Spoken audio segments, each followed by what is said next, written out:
மீசான் டைம் நேயர்களை நிகழ்ச்சிக்குள் அன்போடு வரவேற்றுக் கொள்கிறோம். தற்காலிக யுத்த நிறுத்தத்தை தொடர்ந்து இஸ்ரேலில் வெடித்திருக்கும் அரசியல் பூகம்பம் பெரும் சர்ச்சையை ஏற்படுத்தியிருக்கு. சிங்கத்தின் கர்ஜனை பூனையின் முனங்களாய் மாறியதாக, இஸ்ரேல் வரலாறு காணாத அரசியல் பேரழிவை சந்தித்ததாக இஸ்ரேலுடைய எதிர்க்கட்சியினர் கண்டனம் என்ற பல்வேறு செய்திகள் தான் இன்றைய பதிவு. தற்காலிக போர் நிறுத்தத்தை தொடர்ந்து இஸ்ரேலுக்குள்ள மிக பெரும் அரசியல் பூகம்பம் வெடித்திருப்பது சர்வதேச ஊடகங்களுடைய கவனத்தை ஈர்த்திருந்தது.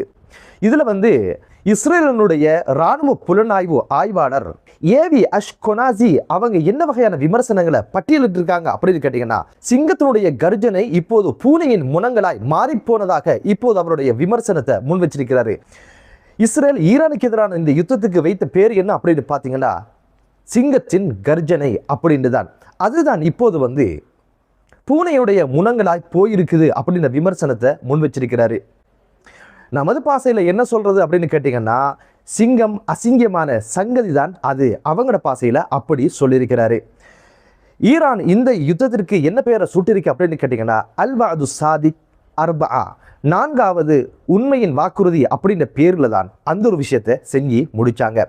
பெஞ்சமின் நெதன்யாகு இந்த யுத்தத்தை செய்வதற்கு முன்னால பல்வேறு இலக்குகளை இஸ்ரேல் மக்களுக்காக சொல்லி இருந்தாரு. ஆட்சி மாற்றத்தை நடத்தியதுக்கு அப்புறம் சொல்லியிருந்தாங்க. அந்த ஒரு விஷயம் நடக்காமலே இந்த யுத்தம் முடிஞ்சிருக்கு. அணுசக்தி அதோட ஈரானுடைய ஏவுகணைகளுடைய அச்சுறுத்தலுக்கு முடிவு கட்டப்படும், அளிக்கப்படும் அப்படின்னு சொன்னாரு. ஆனா அதுல எதுவுமே நடக்கல. முழுக்க அடி வாங்கினது இஸ்ரேலும் அமெரிக்காவுடைய நட்பு நாடுகளும் தான் அப்படின்னு ஒரு விஷயத்தையும் சொல்லியிருந்தாரு. அதுபோக ஹுர்முஸ் ஜலசந்தியை திறக்கிறது தான் இந்த யுத்தத்தினுடைய அடுத்த ஒரு இலக்கு அப்படின்னு சொன்னாரு. யுத்தம் தொடங்கும் முதல் அது பாட்டுல திறந்துதான் இருந்தது. ஆனா இப்ப என்ன அப்படின்னு பாத்தீங்கன்னா, ஹுர்முஸ் ஜலசந்தியினூடாக பொருளாதார நெருக்கடிக்குள்ள இருந்த ஈரான் இப்போது பொருளாதார வளர்ச்சி பெறுவதற்கான ஒரு ஏற்பாடாக இப்போது ஹுர்முஸ் ஜலசந்தி மாறி இருக்கு. அதனூடாக கடக்கின்ற ஒவ்வொரு கப்பலுக்கும் $2 மில்லியன் அமெரிக்க, அதுல $1 மில்லியன் பஹ்ரைனுக்கும் $1 மில்லியன் அமெரிக்க ஈரானுக்கும் கிடைக்கிற மாதிரி சம்பவத்தை பண்ணி முடிச்சிருக்கிறாரு பெஞ்சமின் நெதன்யாகு அப்படின்னு ஒரு விமர்சனத்தையும் முன் வச்சாரு. இஸ்ரேல மக்கள் 2023ஆம் ஆண்டு அக்டோபர் மாதத்தில் இருந்து மிகப்பெரிய யுத்த சூழல்ல, யுத்த கெடுபடிகளுக்குள்ள வாழ்ந்து நொந்து போனவங்களுக்கு ஈரானுக்கு எதிரான யுத்தம் மிகப்பெரிய ஒரு பேரழிவையும் மிகப்பெரிய ஒரு மனச்சோர்வையும் உண்டு பண்ணிருக்கு. ஆனா அதுல அந்த யுத்தத்தின் முடிவுல எட்டப்பட வேண்டிய எந்த ஒரு விஷயமும் எட்டப்படாமலே முடிந்தது. அந்த மக்களுக்கு மிகப்பெரிய ஒரு ஏமாற்றத்தை அளித்தது மட்டுமல்ல, இஸ்ரேலுடைய வடக்கு பகுதியில் இருக்கின்ற மக்கள் மிகப்பெரிய ஒரு விரக்தியிலையும் அரசு மீது மிகப்பெரிய அதிருப்தியிலும் இருப்பதாகவும் அவர் சொல்லியிருந்தாரு. காரணம் என்னன்னா, அந்த மக்கள் யுத்தம் ஆரம்பிச்சதுல அந்த மக்களை பெஞ்சமின் நெதன்யாகுடைய அரசு எட்டி கூட பார்க்கல, அவங்களுக்கு தேவையான எந்த ஒரு வசதி வாய்ப்பையும் செய்து கொடுக்கல அப்படின்ற மிக முக்கியமான ஒரு விமர்சனமும் அந்த மக்களால் முன்வைக்கப்படுது. இதுபோக லெபனான்ல அதிரடியாக ஈரானுக்கு எதிரான யுத்தம் போலவே 10 கிலோமீட்டர் அளவுல நிலப்பரப்பை ஆக்கிரமிப்பு செய்து அங்க பாதுகாப்பு அரணை உருவாக்கணும் அப்படின்ற ஒரு நோக்கத்துல தேவையில்லாத ஒரு ஆணையை புடுங்க போய் இப்போது அங்கம் தாக்குதலுக்கு ஈடு கொடுக்க முடியாத ஒரு சூழ்நிலை உருவாகி இருக்கு. இஸ்ரேலுடைய இராணுவ தரப்பு சொன்னது, இது ஆபத்தான ஒரு விஷயம். ஹிஸ்புல்லாக்களுக்கு பின்புலமாக ஈரான் இருக்கிறதுனால ஈரானுக்கு எதிரான யுத்தம் எவ்வளவு கடுமையோ அது போலவே இதுவும் இருக்கும், இவர்களுடன் ராஜதந்திர முறையில் பேசி தீர்த்துக்கலாம் அப்படின்னு ஒரு விஷயத்தை சொல்லியும் பெஞ்சமின் நெதன்யாகு இந்த ஒரு விஷயத்துல பின்வாங்காமல் விடாப்பிடியாக இந்த யுத்தத்துக்குள்ள போறதுக்கான காரணமும் அவரோடு இருந்த கடும்போக்குவாதிகள் தான் இந்த யுத்தத்துக்குள்ள அவரை கொண்டு சேர்த்தாங்க அப்படின்னு ஒரு விமர்சனத்தையும் முன்வைச்சாரு. ஒட்டுமொத்தத்துல இந்த ஒரு யுத்தம் பெஞ்சமின் நெதன்யாகுக்கு எதிராக பல்வேறு விமர்சனங்களை கிளப்பி விட்டது மட்டுமல்லாம, யுத்தம் ஆரம்பிக்கும் பொழுது இஸ்ரேலிய மக்களிடையே பெஞ்சமின் நெதன்யாகு பற்றிய மக்களின் செல்வாக்கு உச்சத்தை தொட்டிருந்தது. ஆனா இந்த யுத்தம் எதிர்பார்க்காத முடிவுகளை கொண்டு சேர்த்ததுனால இப்போது பெஞ்சமின் நெதன்யாகுவினுடைய மக்கள் செல்வாக்கு சடுதியாக குறைந்திருப்பதாகவும் அவருடைய விமர்சனத்துல முன் வச்சிருந்தாரு. வேறு விமர்சகர்கள் சொல்லி இருந்தா அது பக்க சார்பாக இருக்கும் அப்படின்னு சொல்லி கடந்து போயிடலாம். ஆனா இஸ்ரேலிய பிரஜையாக இஸ்ரேலுடைய இராணுவ புலனாய்வு மற்றும் ஆய்வுகளை நடத்துகிற ஒருத்தர் தான் இதனுடைய ஒட்டுமொத்த யுத்தத்தை பார்த்து யுத்தம் என்ன வகையில் முடிஞ்சிருக்கு அப்படின்ற பல்வேறு காரணங்களை பார்த்து இந்த ஒரு விமர்சனங்களை முன்வச்சிருப்பது என்பது பெஞ்சமின் நெதன்யாகுவுக்கு ஒரு பேரிடியை வழங்கியிருக்கு என்பதுதான் யதார்த்தமான ஒரு உண்மை. இது குறித்து இஸ்ரேலுடைய எதிர்க்கட்சி தலைவர் யாயர் லாபிட் என்ன சொன்னார் அப்படின்னு கேட்டீங்கன்னா, வரலாறு காணாத அரசியல் பேரழிவை இப்போது இஸ்ரேல் கண்டிருக்குது. இதற்கான காரணமே பெஞ்சமின் நெதன்யாஹு இடத்துல எந்த மூலோபாய எந்த ஒரு தந்திரோபாயங்களும் எந்த ஒரு சிந்தனையும் இல்லாமல் இந்த யுத்தத்தை தொடர்ந்ததன் காரணமாகத்தான் இந்த யுத்தம் தோல்வியில முடிஞ்சிருக்கு. இப்படியான ஒரு தோல்வியை, அரசியல் தோல்வியை இஸ்ரேல் வரலாற்றில் எங்குமே கண்டதில்லை அப்படின்னு ஒரு விஷயத்தை சொல்லிட்டு இந்த ஒரு யுத்தம் முழுக்க முழுக்க இஸ்ரேல் பிரதமர் பெஞ்சமின் நெதன்யாஹுவுடைய அரசியல் லாபம் கருதித்தான் இது நடத்தப்பட்டது அப்படின்னு ஒரு விமர்சனத்தையும் அவர் முன்வச்சிருந்தார்.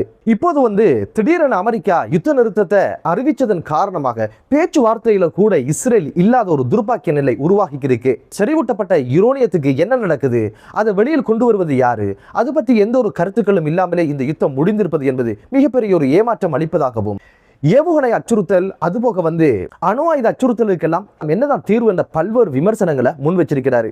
பெஞ்சமின் நெதன்யாஹு திடீரென யுத்த நிறுத்தம் பற்றிய ஒப்புதலுக்கு ஆங்கில மூலத்தில் அறிக்கையை வெளியிட்டது இப்போது அந்த நாட்டுக்குள்ளே மிகப்பெரிய விமர்சனத்தையும் உண்டு பண்ணிருக்கு. காரணம் என்னண்டா, ஹிப்ரு மொழியில வழங்கியிருக்கலாமே, எதற்காக ஆங்கில மொழியில சர்வதேச திருத்தப்படுத்தவும் இந்த உண்மையை இஸ்ரேலர்களுக்கு மறைக்கவுமா இப்படியான ஒரு கைங்காரியத்தை செஞ்சீங்க அப்படின்ற பல்வேறு விமர்சனங்களும் இப்போது முன்வைக்கப்படுது. வேண்டா பொண்டாட்டி, கைப்பட்டாலும் குற்றம் கால்பட்டாலும் குற்றம் என்பது போலதான் ஒட்டுமொத்தமாக பெஞ்சமின் நெதன்யாஹு எடுத்திருக்கின்ற அனைத்து முடிவுகளும் இப்போது பயங்கரமாக விமர்சிக்கப்படுகின்ற ஒரு சூழல் இருக்குது.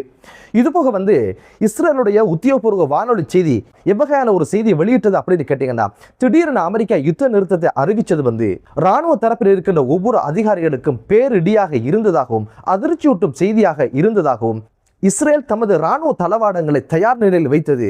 நாளைய தினம் ஈரான் மீது பயங்கரமான ஒரு தாக்குதலை அமெரிக்காவோடு இணைந்து செய்யலாம் அப்படின்னு ஒரு முனைப்போடு இருந்த இடத்துல தான் எதிர்பாராத விதத்தில் அமெரிக்கா திடீரென யுத்த நிறுத்தம் குறித்து அறிவித்தது பேரதிர்ச்சியை உண்டு பண்ணியதாக இஸ்ரேலுடைய உத்தியோகபூர்வ ஊடகம் செய்தியை வெளியிட்டிருக்கு.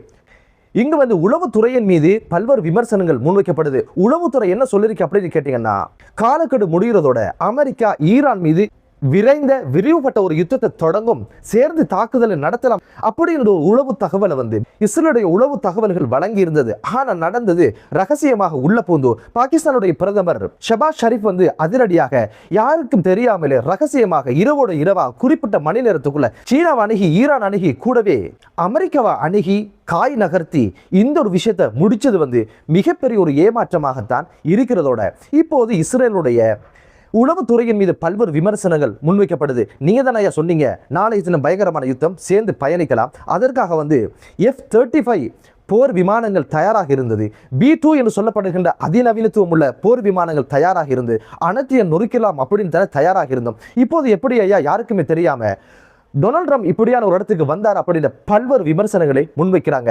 இஸ்ரேலுடைய ராணுவம் பற்றிய மிகப்பெரிய ஒரு பிம்பம் உடைத்தெறியப்பட்டிருப்பதாகவும் இந்த யுத்தத்தின் முடிவில் தெரிய வருது அப்படின்ற பல்வேறு விமர்சனங்களும் முன்வைக்கப்படுது. இப்போது பெஞ்சமின் நெதன்யாவுக்கு இருக்கின்ற 2 சாய்ஸ் என்ன அப்படின்னு பார்த்தீங்கன்னா, ஒன்று சத்தம் இல்லாம பொட்டிப்பாம்பு மாதிரி அடங்கி யுத்த நிறுத்தத்துக்கு ஒத்துழைக்கணும், இல்லைண்டா தனது நிறைய மூளையை பயன்படுத்தி இந்த ஒரு யுத்த நிறுத்தத்தை முடிவுக்கு கொண்டு ஒரு தாக்குதலுக்குள்ள போகணும். அந்த வகையில இப்ப என்ன பண்றாரு அப்படின்னு கேட்டீங்கன்னா, லெபனான் மீதும் ஹிஸ்புல்லாக்கள் மீதும் அதிரடியான தாக்குதலை நடத்தி வராரு. இந்த யுத்த நிறுத்தத்துக்குள்ள லெபனானுடைய முனைகள் உள்வாங்கப்படாது அப்படின்னு அவர் ஒரு தியரியை உருவாக்கி இப்போது லெபனான் மீது தாறுமாறான தாக்குதலை மேற்கொண்டு வராரு. லெபனான் தரப்புல என்ன சொல்லப்படுது அப்படின்னு கேட்டீங்கன்னா, இப்போதைக்கு அமெரிக்க இருக்கின்ற கடமை என்ன அப்படின்னு பாத்தீங்கன்னா யுத்த நிறுத்தம் அப்படின்றது தான், நாங்க பதில் தாக்குதலை நடத்த போறதில்லை அப்படின்னு ஒரு விஷயத்தை அறிவிச்சிருக்கிறாங்க. ஈரான் இப்போது என்ன அறிவிச்சிருக்கு அப்படின்னு கேட்டீங்கன்னா, எமது இலக்குகள் மீது விரோதிகள் தாக்குதல் நடத்தினால் பதில் தாக்குதலை நடத்துவோம் அப்படின்னு ஒரு எச்சரிக்கையும் வச்சிருக்கிறாங்க. எனவே ஈரானுக்கு எதிரான யுத்த நிறுத்தம் என்பது ஹிஸ்புல்லாக்களையும் உள்வாங்கி இருக்கு என்பதுதான் ஈரானுடைய கொள்கை. ஆனால் பெஞ்சமின் நெதன்யாஹு ஏதோ ஒரு வகையில ஈரானுடைய யுத்த நிறுத்தத்துக்கு ஒரு பக்கம் ஆமாசாமி போட்டாலும் மறுமுனையில யுத்தத்தை தொடரும் அப்படின்னு இஸ்ரேலிய மக்களை ஏமாற்றுவதற்கு லெபனான் மீதும் தாக்குதலை நடத்தி வருகின்ற இந்த சூழல் நிச்சயமாக அமெரிக்காவுக்கு கடுப்பை ஏற்படுத்தும் அப்படின்னு ஒரு விஷயம் தான் சொல்லப்படுது. இந்த ஒரு விஷயத்துல ஈரான் என்ன சொல்லுது அப்படின்னு கேட்டீங்கன்னா, இஸ்ரேல் ஒட்டுமொத்தமாக தாக்குதலை நிறுத்தாத வரையில ஹொர்முஸ் ஜலசந்தியை திறக்க போறதில்லை அப்படின்னு ஒரு விஷயத்தை இப்போது அதிரடியாக சொல்லியிருக்கிறாங்க.